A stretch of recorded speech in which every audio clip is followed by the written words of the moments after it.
ચાલો મિત્રો, તો અત્યારે અમે નીકળી ગયા છે. અમારે વિપુલભાઈ ડ્રાઇવિંગ કરે છે. તો બહુ એને ડિસ્ટર્બ તો ન કરાય, કારણ કે ડ્રાઇવિંગ કરે છે. હાલે, હેલ્મેટ બેલ્મેટ કઈ પહેર્યું તો નથી, હાર છે. બીજું તો બહુ આગે ભલે જવાનું કઈ છે નહીં. તો આ બસમાં બેઠેલા અમારા વિપુલભાઈ ના શાળા છે. ફોજી છે, એટલે ફોજી એટલે આમ ફોજી, અમે એને ફોજી કહીએ છીએ એમ.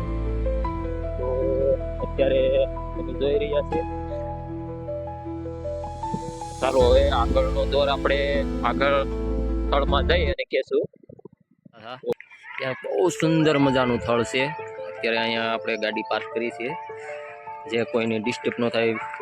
વિપુલભાઈ એવા ઠેકાણે ગાડી પાર્ક કરી દો જે કોઈ માણસોને તકલીફ ન પડે. તો હવે આપણે એવા શ્રી દાદાના દર્શન પેલા કરીએ. આપણે જે કષ્ટભજન દાદા તરીકે પ્રખ્યાત છે, એનું મંદિર બહુ સુંદર મજાનું મંદિર આવેલું છે. એકદમ રમણીય સ્થળ છે. અને બાજુમાં તમે જોઈ રહ્યા છે શ્રી સ્વામિનારાયણ ભગવાનની એક સંસ્થા અહીંયા કામ કરી રહી છે. જે ચાલો આપણે કષ્ટભજન દાદાના દર્શન કરીએ. તો અત્યારે આપણે વિપુલભાઈ તથા તેમના શાળા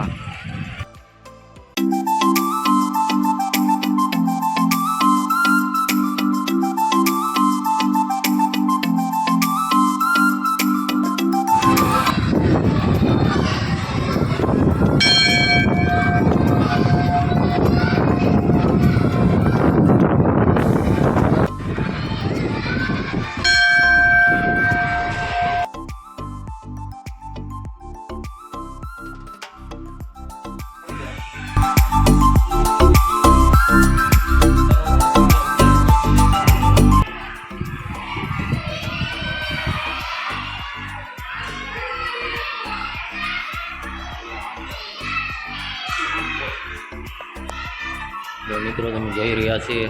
અત્યારે સરસ મજાનું એવું રમણીયાળ સ્થળ.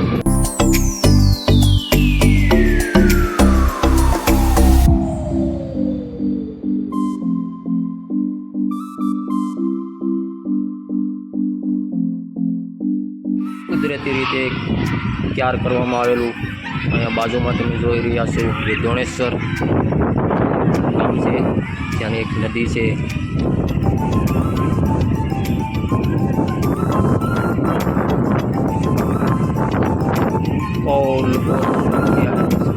આવે છે અને એક અનેરો લાવો લે છે. અહીંયા જોઈ રહ્યા છે. તો વિપુલભાઈ, હું તમારા આ સ્થળ વિશે તમને કેવું લાગ્યું છે? આમ દર્શન કરીને અમે બહુ સારું છે.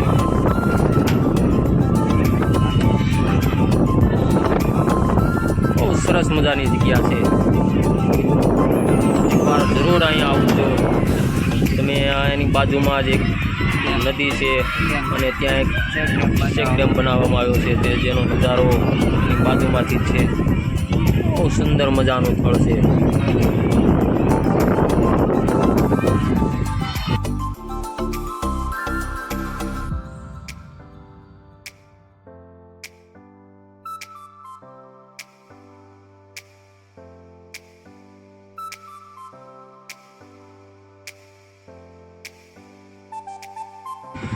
હાલો મિત્રો, તો આપણે આ જે ડેમ દેખાય છે ને, એ તે મસુંદરી નદી આવેલી છે બાજુમાં.